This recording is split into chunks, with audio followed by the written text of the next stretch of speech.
Je déclare mon meublé, spécialiste de la fiscalité et de l'accompagnement des loueurs en meublé, a le plaisir de vous présenter Je découvre le monde du meublé, le podcast à destination de tous les loueurs en meublé. Que vous envisagiez de vous lancer dans l'aventure de la location meublée ou que vous soyez déjà fin connaisseur des avantages de cette activité, retrouvez-nous chaque semaine pour parler conseils, bons plans et suivre ensemble l'actualité de la location meublée. Bonjour à toutes et à tous et bienvenue dans ce premier épisode hors série du podcast Je découvre le monde du meublé.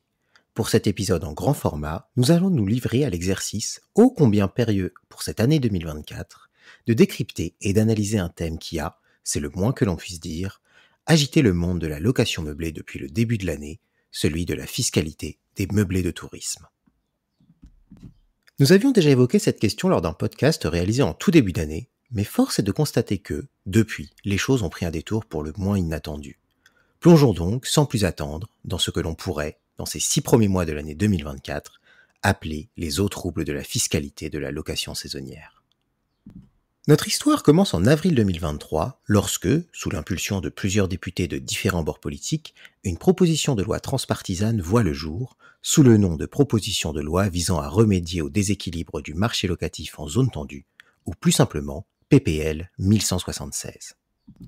Le contexte est simple. Depuis plusieurs années, le marché locatif français est sous tension. Et si, comme pour tout problème majeur, les causes sont multiples, la démultiplication des logements destinés à de la location de courte durée, et donc ayant vocation à accueillir une clientèle touristique plutôt que des locataires de longue durée souhaitant se loger durablement, a été rapidement pointée du doigt. Portée par les députés Iñaki Echaniz et Anaïg Lemeur, cette proposition avait donc vocation à permettre de rééquilibrer le marché locatif en luttant contre la pratique de la location saisonnière. Pour parvenir à cet objectif, plusieurs biais d'action ont été envisagés, du point de vue réglementaire, mais également du point de vue fiscal, sur lequel nous allons nous focaliser. Et pour bien comprendre la suite, il est important d'avoir en tête la manière dont s'organise la fiscalité de la location meublée. Puisqu'elle relève du régime des bénéfices industriels et commerciaux, contrairement à la location vide qui relève du régime foncier, cette activité permet aux loueurs de choisir entre deux régimes fiscaux que l'on appelle respectivement le régime microbique et le régime réel d'imposition. Pour les présenter simplement, le régime microbique fonctionne selon le mécanisme de l'abattement forfaitaire. Autrement dit, les loueurs qui relèvent de ce régime ont simplement à déclarer, chaque année, le montant de leur recette brute annuelle. Une fois ce montant déclaré, l'administration fiscale procède à un abattement, ce qui veut dire qu'elle va diminuer le montant des recettes d'un certain pourcentage, que l'on appelle le taux d'abattement, taux qui varie justement selon l'activité exercée. L'impôt dû est ensuite calculé sur le résultat obtenu. Seule condition pour ce régime, ne pas dépasser un plafond de recettes annuelles dont le montant dépend, là encore, de l'activité exercée. Le régime réel, quant à lui, fonctionne selon le mécanisme de la déduction des charges et de l'amortissement de la valeur du bien, de son mobilier et des éventuels travaux entrepris. Les loueurs qui relèvent de ce régime doivent, chaque année, établir une liasse fiscale qu'il est ensuite nécessaire de télétransmettre à l'administration fiscale qui calcule leur imposition sur la base du résultat fiscal figurant sur cette même liasse. Ouvert à tous les loueurs en meublé sans condition de recette, il est toutefois obligatoire lorsque les plafonds du régime microbique sont dépassés ou dans certaines situations spécifiques, comme lorsqu'un bien se trouve en indivision. De ces deux régimes, le régime réel est souvent le plus intéressant, car, en contrepartie de davantage d'obligations déclaratives, il permet de réduire le résultat fiscal de manière bien plus importante que l'abattement, et même de ramener ce dernier à zéro pendant plusieurs années, grâce au mécanisme du report du déficit et de l'amortissement, permettant ainsi aux loueurs de ne pas payer d'impôts. Pourtant, en location saisonnière, force est de constater que de nombreux loueurs, souvent par facilité ou par méconnaissance des avantages du régime réel, relèvent du régime microbique, ce qui peut expliquer que la réforme de la fiscalité de la location saisonnière se soit concentrée sur ce dernier. L'autre raison peut également être les taux d'abattement pratiqués pour le secteur de la location saisonnière au moment où le travail sur la PPL 1176 a commencé. Ainsi, en 2023, les loueurs saisonniers qui mettaient en location un meublé de tourisme bénéficiaient d'un abattement équivalent à celui pratiqué pour la location de longue durée, soit 50%, et qui pouvait monter jusqu'à 71% dans le cas où le meublé de tourisme avait fait l'objet d'une procédure de classement. En conséquence, un biais d'action envisagé par les porteurs de cette proposition de loi était de réduire les taux d'abattement pratiqués en location saisonnière pour rendre cette activité moins attractive et cela afin d'inciter les loueurs de meublés de tourisme à revenir sur le marché de la location longue durée. Pourtant, bien que débuté en avril 2023, le calendrier législatif a entraîné le report des discussions à son sujet au début de l'année 2024. Or, entre-temps, un autre texte est entré en action, celui de la loi de finances 2024, élaboré dans les derniers mois de l'année 2023. Il y avait toutefois fort à parier que la dynamique initiée par les réflexions sur la PPL 1176 ait une influence sur le texte de la loi de finances, et cela n'a pas manqué. Sans revenir sur les détails de chacune des étapes ayant mené à l'adoption de la version finale de la loi de finances, il est important de noter que cette dernière a été marquée par un événement inattendu. En effet, lors des différentes navettes opérées par le texte entre l'Assemblée nationale et le Sénat en vue de son adoption définitive, marquée par 2 recours successifs à l'article 49.3 de la Constitution par le gouvernement lors du passage du texte devant l'Assemblée nationale, un petit détail est venu changer la donne. Qualifié a posteriori et selon les sources d'erreur, d'approximation ou encore de coquille, le passage de la loi de finances, opérant un changement dans la rédaction de l'article 50 du Code général des impôts, qui organise le régime microbique, a jeté le trouble dans le monde de la location saisonnière. Mais de quoi parlons-nous exactement ? Eh bien, c'est à la fois assez simple et en même temps un peu compliqué. Pour les meublés de tourisme non classés, pas de problème d'interprétation. La loi de finances consacrait une importante réduction des avantages du régime microbique, d'ailleurs plus importante que prévu initialement, conséquence du cafouillage menant à la reprise un peu rapide des amendements sénatoriaux lors du second recours à l'article 49.3. Ainsi, partant d'un abattement de 50% dans la limite de 77 700 € de recettes, le régime microbique pour les meublés de tourisme non classés passait à 30% d'abattement dans la limite de 15 000 € de recettes. Mais pour les meublés de tourisme classés, les choses étaient bien différentes. Initialement, leur fiscalité devait suivre le même chemin. Il était ainsi prévu que leur abattement passe de 71% à 30% et que leur plafond de recettes passe de 188 700 € à 15 000 €. En somme, comme les meublés de tourisme non classés. Toutefois, cela ne s'est pas révélé aussi simple que prévu. Mais alors, où se situait donc le problème ? Eh bien justement, dans la nouvelle rédaction de l'article 50 du Code général des impôts, et plus précisément de son premier alinéa, un passage, qui devait initialement être supprimé, a été conservé. En conséquence, le sort des meublés de tourisme classés pouvait être interprété de 2 manières. La première, que l'on pourrait qualifier d'interprétation extensive et favorable aux loueurs de meublés de tourisme classés, consistait à considérer que leur régime continuait de relever de celui prévu à l'alinéa 1 de l'article 50 du Code général des impôts, conservant ainsi un abattement à 71% et un plafond de recettes à 188 700 €. La seconde interprétation, que l'on pourrait au contraire qualifier de restrictive, en phase avec l'intention du législateur de revenir sur la fiscalité avantageuse de cette activité, consistait à considérer que leur régime relevait de celui prévu à l'alinéa 1 bis nouvellement créé par la loi de finances, et donc un abattement de 30% et un plafond de recettes à 15 000 €. Entre ces 2 interprétations, le fossé était déjà imposant, mais il prend des proportions encore plus importantes au regard d'un autre alinéa ajouté à l'article 50 du Code général des impôts par la loi de finances 2024. En effet, lors de leur examen de la loi, les sénateurs ont tenu à ajouter un élément supplémentaire, dans lequel on retrouve d'ailleurs l'influence de la proposition de loi 1176 et qui a été conservée dans la version finale du texte.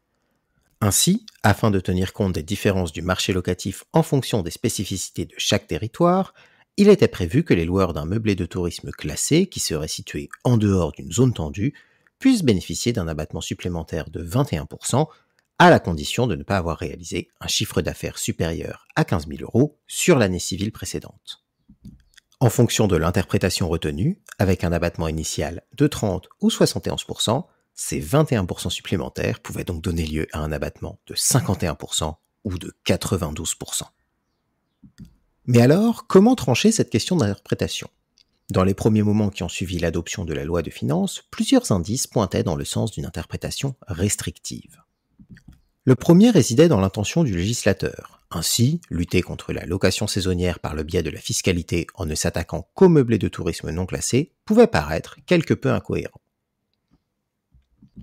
De plus, lors des discussions autour de la loi de finances, les sénateurs se réclamaient de s'être montrés plus sévères que les députés, dont la version du texte avait également pour objectif de diminuer les avantages fiscaux des meublés de tourisme, qu'ils soient classés ou non, discours qui pourrait à nouveau apparaître quelque peu étrange si l'on applique l'interprétation extensive, à savoir celle qui ne cible que les meublés de tourisme non classés et laisse le régime des meublés de tourisme classés inchangé, voire bonifié par le jeu de l'abattement supplémentaire. Un second indice aurait pu résider dans la réaction du gouvernement. En effet, la loi de finances 2024 devait être rétroactive, et donc soumettre les loueurs de meublés de tourisme classés ou non à ce nouveau régime auquel ils n'étaient pas préparés et qu'ils n'avaient pas pu anticiper. Or, dès le 14 février 2024, une note du BOFIP, le bulletin officiel des finances publiques, venait préciser que pour limiter les conséquences d'une application rétroactive de la loi de finances 2024, les contribuables auraient le choix, au moment de déclarer leurs revenus de l'année 2023, entre se voir appliquer l'ancien ou le nouveau régime. La publication de cette note a été immédiatement suivie d'un recours en référé pour excès de pouvoir déposé le 6 mars par plusieurs sénateurs auprès du Conseil d'État, rapidement rejoint le 14 mars par l'Association pour un tourisme professionnel, l'Union des métiers et des industries de l'hôtellerie et le Groupement des hôtelleries et restaurations de France. Tous dénonçaient le maintien d'un avantage fiscal jugé excessif en laissant le choix aux contribuables. Ces premières réactions allaient donc dans le sens d'une interprétation restrictive de la loi, mais une réponse précise restait encore à être donnée, et ce, de manière officielle. Or, pendant plusieurs semaines, cette situation de flou a été maintenue, alors même que la date d'ouverture de la déclaration des revenus approchait et que les changements prévus par la loi devaient conduire à la création de nouvelles cases déclaratives sur le formulaire 2040 de CEPRO que les loueurs de meublés doivent compléter pour déclarer leurs revenus. C'est finalement par le biais d'une simple notice de la Direction générale des finances publiques visant à expliquer le contenu de la nouvelle case déclarative sur ce formulaire, la case 5QS, correspondant aux recettes générées par les meublés de tourisme classés, situés hors zone tendue et dans la limite d'un chiffre d'affaires de 15 000 €, autrement dit les conditions pour bénéficier d'un abattement de 21% supplémentaire, que la réponse est arrivée. Cette notice précisait que les recettes déclarées dans cette case bénéficieraient d'un abattement de 92%, entérinant alors l'interprétation selon laquelle les meublés de tourisme classés pouvaient continuer à bénéficier de leur avantage fiscal, qui ne se voyait pas ramené à 30%, comme pour les meublés de tourisme non classés. En résumé, et à l'heure actuelle, la fiscalité des meublés de tourisme au régime micro-BIC est donc la suivante. Pour les meublés de tourisme non classés, l'abattement se porte à 30% des recettes, dont le plafond annuel est fixé à 15 000 €. Pour les meublés de tourisme classés, l'abattement est de 71% des recettes, voire 92% si les conditions que nous venons de mentionner sont réunies. Le plafond est, quant à lui, toujours de 188 700 €. Toutefois, il est plus que probable que la situation soit encore loin d'être stabilisée, car, d'ici la déclaration des revenus 2024 qui aura lieu en 2025, une nouvelle loi de finances sera en vigueur, et cela sans compter l'avenir de la proposition de loi numéro 1176. Mais, s'il est impossible de prévoir précisément les prochaines évolutions, certaines pistes peuvent être envisagées afin de se préparer au mieux aux échéances de l'année fiscale qui s'annonce. Et pour cela, il convient de revenir se pencher sur la proposition de loi numéro 1176, dont les discussions ont suivi leur cours, quelque peu éclipsées par toute l'incertitude entourant l'application des dispositions de la loi de finances 2024. Ainsi, depuis le début de l'année 2024, 2 votes relatifs à cette proposition de loi ont eu lieu, tout d'abord le 29 janvier à l'Assemblée nationale, puis le 21 mai au Sénat. Dans sa dernière version au sortir du vote du Sénat, le régime micro-BIC des meublés de tourisme est le suivant. Pour les meublés de tourisme non classés, un abattement de 30% et un plafond de chiffre d'affaires rehaussé à 23 000 €. Pour les meublés de tourisme classés, un alignement sur le régime de la location meublée de longue durée, soit un abattement de 50% pour un plafond de chiffre d'affaires de 77 700 € et la suppression d'une quelconque différence de traitement en fonction de la localisation ou non en zone tendue. La proposition de loi doit maintenant faire l'objet d'un examen par une commission mixte paritaire avant son adoption définitive, mais la récente dissolution de l'Assemblée nationale a mis un coup d'arrêt à ce processus. En conséquence, la date de son adoption définitive est inconnue, mais même si elle ne devait pas aboutir de sitôt, il est plus que probable que son influence se retrouve, une nouvelle fois, lors du vote de la loi de finances 2025, qui aura lieu dans quelques mois. En se basant sur la dernière version du texte, il est donc permis de penser que les loueurs de meublés de tourisme non classés doivent se résigner à voir leur avantage fiscal remis en cause, et que, pour ceux qui détiennent des meublés de tourisme classés, il faille également se préparer à une nette diminution de cet avantage fiscal. Finalement, Après 6 mois, force est de constater que 2024 s'avère être une année en demi-teinte pour les loueurs de meublés de tourisme. Du côté positif, l'ensemble des loueurs ont pu, au moins, bénéficier d'un sursis, voire, pour certains d'entre eux, profiter d'une fiscalité encore plus intéressante.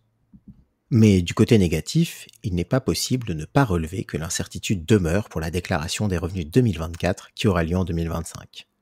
Toutefois, incertitude ne doit pas nécessairement rimer avec paralysie ou inaction de leur part, car, comme le veut l'adage, il vaut bien souvent mieux prévenir que guérir.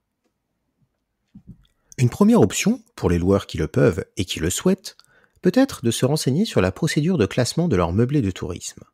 Jusqu'à présent, cette caractéristique a toujours été synonyme de fiscalité plus avantageuse au régime microbique, mais il n'existe aucune garantie pour le futur. C'est pourquoi les loueurs ont tout intérêt à envisager une autre option, le passage au régime réel d'imposition.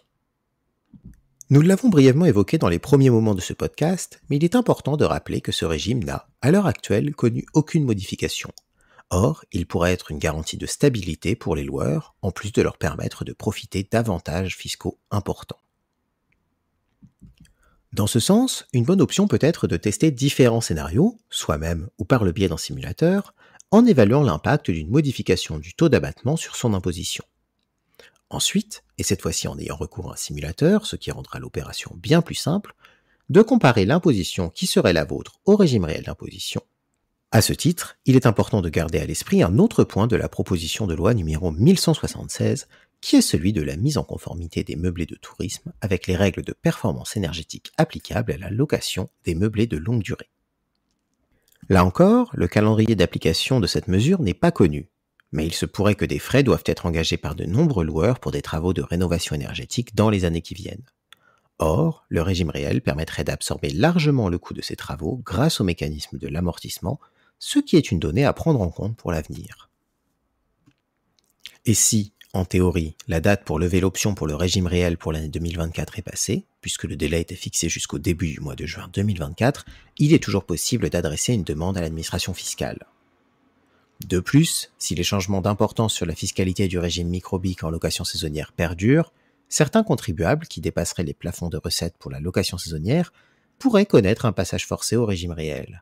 Et si, comme nous venons de le rappeler, cela ne sera pas nécessairement une mauvaise nouvelle, mieux vaut s'y préparer dès maintenant afin de faciliter cette transition le moment venu, notamment en ayant à sa disposition tous les documents et factures nécessaires à l'établissement d'une liasse fiscale. Cet épisode grand format sur la fiscalité de la location saisonnière touche à sa fin. Nous espérons qu'il vous aura permis, autant que cela est possible à l'heure actuelle, d'y voir un peu plus clair sur les évolutions actuelles ainsi que les projections sur la fiscalité de cette activité. Si vous avez aimé notre podcast, faites-le nous savoir et n'hésitez pas à vous rendre sur notre site internet, à nous suivre sur les réseaux sociaux ou encore à nous contacter directement par téléphone ou par mail à l'adresse contact@jedéclaremonmeublé.com.